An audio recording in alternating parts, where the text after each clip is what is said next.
नमस्कार दोस्तों, swing trader channel में आप लोगों का स्वागत है। तो आज बहुत ही एक बेहतरीन तरह का एनालिसिस और बेहतरीन स्टॉक लेकर के आपके सामने आया हूं।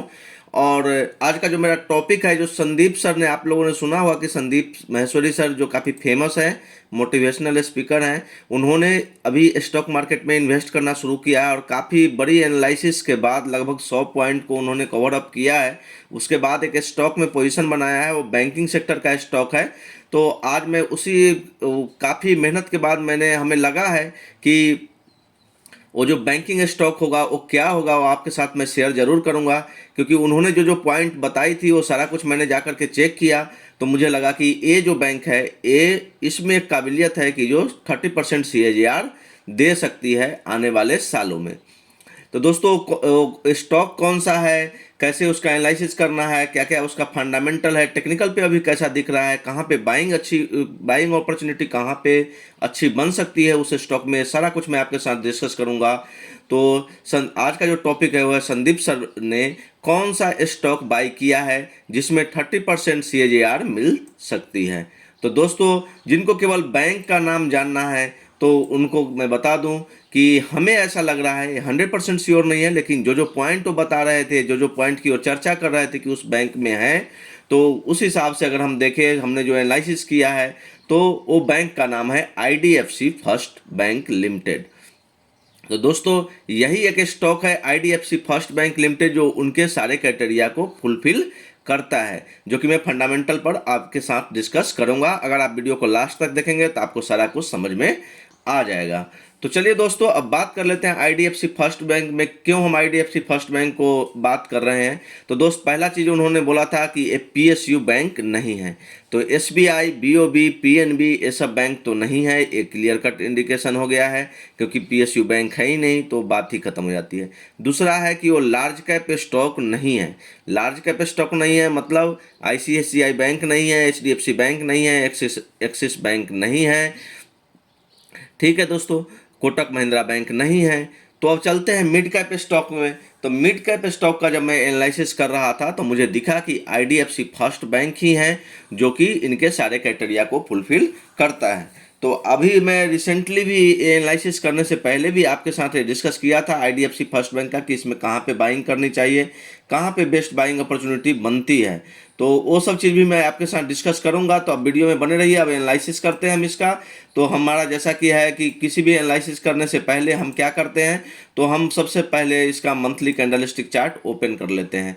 तो मंथली कैंडलस्टिक चार्ट हम जब ओपन करते हैं, चलिए मैं इसको थोड़ा सा अभी स्क्रीन को क्लियर कर देता हूं, जिससे कि आपको सही चीज़, आपको एक एक पॉइंट का डिस्कशन आपको अच्छे से मिल पाए। तो आइए हम स्क्रीन को साइड कर देते हैं, इसको मैं रिमूव कर देता हूँ यहाँ से। जो कि मैंने टाइटल लगाया, टैग लगाया था, वो मैं रिमूव कर दिया हूँ। और अब आइए देखिए, IDFC फर्स्ट बैंक का मंथली कैंडलस्टिक चार्ट है। और हमें एनालिसिस से ये लग रहा है कि संदीप माहेश्वरी सर ने कहाँ पे बाइंग किया होगा, तो वो चीज़ मैं आपको बता देता हूँ। तो अगर एज पर चार्ट, वो ज़रूर किसी और से भी, जो मार्केट के एक्सपर्ट हैं उनसे भी वो सलाह लिए होंगे, ऐसा नहीं है। जो टेक्निकल चार्ट देखते हैं उनसे भी वो ज़रूर एडवाइज लिए होंगे, क्योंकि वो कोई भी चीज़ बहुत ही सोच समझ के और सारे नेगेटिव पॉजिटिव पॉइंट्स देख करके ही इन्वेस्ट करते हैं। तो हमें लग रहा है कि उन्होंने 67-68 के आसपास यहाँ पे उन्होंने पैसे लगाए होंगे, जैसा मुझे लग रहा है। ये जो पॉइंट है, ये जो ब्रेकआउट हुआ है, 60 रुपये से लेकर के और 70-72 रुपये के बीच में उनकी बाइंग होगी, जैसा मुझे लग रहा है। और उन्होंने जब बाइंग की होगी तो क्वांटिटी भी अच्छा होगा, जिसके कारण आप जो मूव देख रहे हैं, हो सकता है कि इस मूव में, ये जो इतनी बड़ी मूव आई है यहाँ से 60 रुपये से 100 रुपये के आसपास का, तो इसमें उनका भी हाथ हो।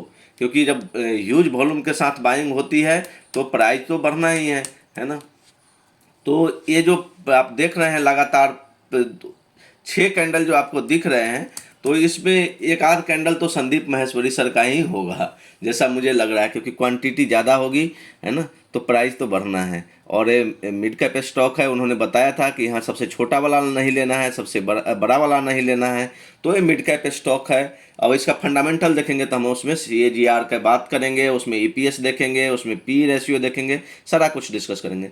तो मंथली पे हमें यही लग रहा है कि आपको भी अभी इसमें क्या हुआ है, करेक्शन आना शुरू हुआ है, क्योंकि जो लोग भी 60 रुपये से बाइंग किए हैं वो 100 रुपये 90 रुपये के आसपास इसमें कुछ ना कुछ क्वांटिटी सेल करके निकलेंगे।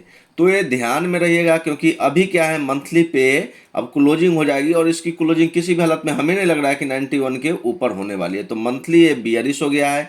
वीकली में अभी हम देख लेंगे कि क्या है।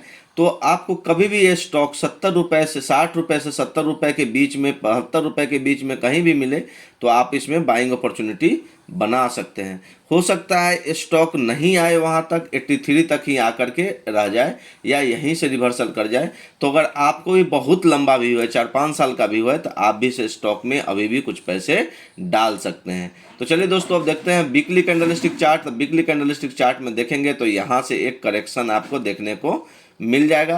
ये बहुत ही छोटा करेक्शन है। अब हो सकता है कि यहीं से प्राइस रिवर्सल हो जाए, लेकिन हमें लग रहा है कि थोड़ा सा फॉल अभी और बाकी है, थोड़ा सा पेन देगा।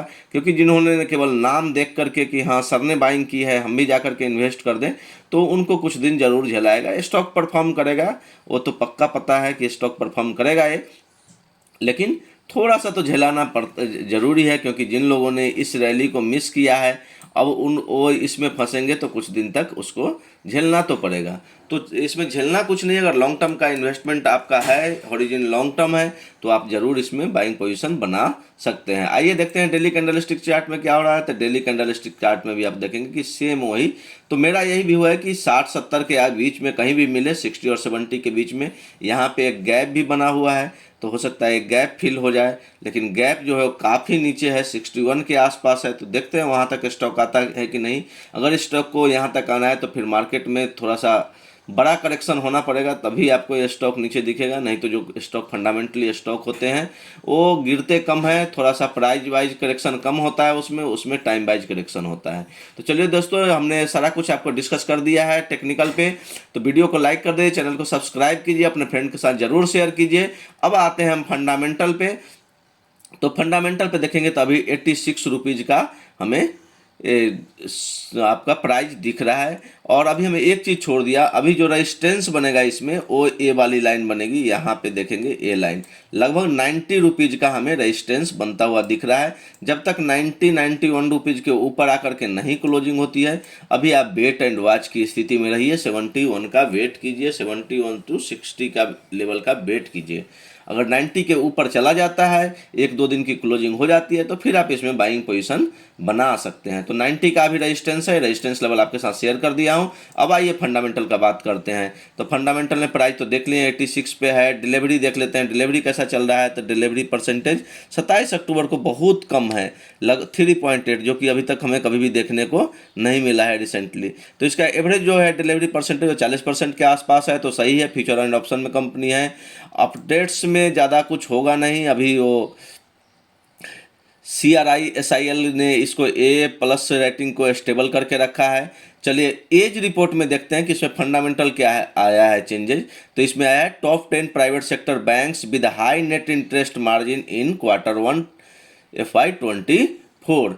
FY24 में टॉप 10 बैंक के जो हाई नेट इंटरेस्ट है, इंटरेस्ट जो हाई इंटरेस्ट मार्जिन जो इनको मिल रहा है वो बहुत ज़्यादा है। ये 2023 में भी आप कासा रेशियो देखेंगे तो कासा रेशियो जो है इसका 22 में, 23 में, 21 में ये लगातार बढ़ते जा रहा है। तो एक अच्छा इंडिकेशन है बैंकिंग सेक्टर के स्टॉक के लिए कि जिस स्टॉक का कासा रेशियो बढ़ रहा है वो बहुत ही अच्छा परफॉर्म करेगा। चलिए टेक्निकल पे देख लेते हैं। तो टेक्निकल पे इन्होंने 10 साल का डाटा नहीं है, ये 5 साल का डाटा मैक्सिमम अवेलेबल है।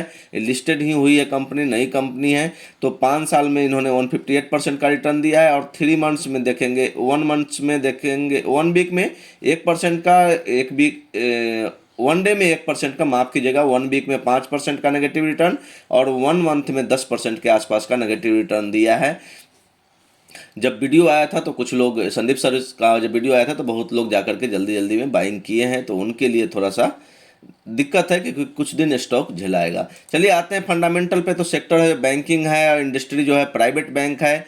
और प्राइस 86 रुपये अभी चल रहा है। मार्केट कैप जो है वो 60,732 करोड़ का है, तो अच्छा मिड कैप कंपनी है।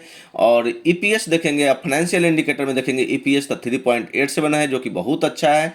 और प्राइस टू अर्निंग रेशियो है 22 का। पी रेशियो, इंडस्ट्री का पी रेशियो जो है वो 18 का है। तो इंडस्ट्री के पी रेशियो से अगर कंपेयर करेंगे तो थोड़ा सा महंगा स्टॉक जरूर है, लेकिन वो बिल्कुल नेग्लिजिबल है। मिड कैप स्टॉक है, इतनी अच्छी फंडामेंटल कंपनी है, तो थोड़ी सी तो वैल्यूएशन हाई मिली। बुक वैल्यू जो है 42 का है। Price to book value 2.0, dividend yield 0 है। डिविडेंड कंपनी देती नहीं क्योंकि बहुत ही अच्छा ग्रोथ कर रही है। तो जिनको ग्रोथ ओरिएंटेड कंपनी है वो डिविडेंड नहीं देती है, क्योंकि उनको लग रहा है कि उनका फ्यूचर अच्छा है, वो पैसे को इन्वेस्ट कर रहे हैं और कस्टमर को बढ़ा रहे हैं, अपना प्रोडक्ट को और अच्छा कर रहे हैं। चलिए आते हैं फाइनेंशियल में। तो फाइनेंशियल आप देखेंगे तो लगातार बढ़ता जा रहा है, 2023 में तो काफ़ी अच्छा बढ़ा है। और आते हैं शेयर होल्डिंग पैटर्न, जो कि हमारा एक मेन इंडिकेटर होता है फंडामेंटल का।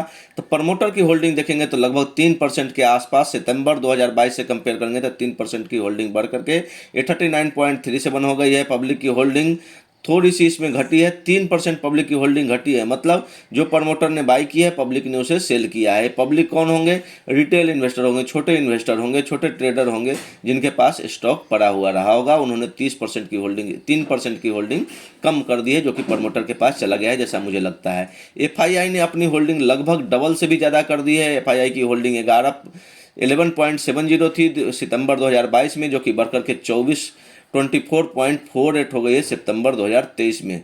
आप देखेंगे तो लगभग दुगना से भी ज़्यादा होल्डिंग बढ़ा दिया है। डीआईआई ने अपनी होल्डिंग लगभग आधी कर ली है। और नॉन इंस्टीट्यूशन की होल्डिंग देखेंगे तो 30% से घट करके 26.66% आ गई है। तो नॉन इंस्टीट्यूशन की होल्डिंग घट रही है, प्रमोटर की होल्डिंग बढ़ रही है, एफआईआई की होल्डिंग बढ़ रही है। तो एक बहुत ही अच्छा साइन है कि स्टॉक जो है बहुत अच्छा परफॉर्म करेगा। म्यूचुअल फंड होल्डिंग की बात कर लेते हैं तो ये देख सकते हैं, टाटा लार्ज कैप है, मिड कैप है, आदित्य बिरला सन लाइफ है। तो ये सब सारे लगभग जो भी मिड कैप टाइप के अपना म्यूचुअल फंड है, वो सारे ने बाई करके इसे रखा है। चलिए ऑप्शन चेन, जो कि लास्ट सपोर्ट एंड रेजिस्टेंस हमें बताता है, तो 90 के आसपास, 90 पे देखेंगे 90 रुपए के आसपास इसमें कॉल साइड में बहुत ही मैसिव कॉल राइटिंग देखने को मिल रहा है, जो कि एक हमें इंडिकेशन देता है कि 90 रुपये का हमें रेजिस्टेंस देखने को मिलेगा, जो कि हम चार्ट पे भी देख रहे थे। 90 के ऊपर क्रॉस करके सस्टेन कर जाता है तो फिर इसमें आप बाइंग पोजीशन बना सकते हैं लॉन्ग टर्म के लिए।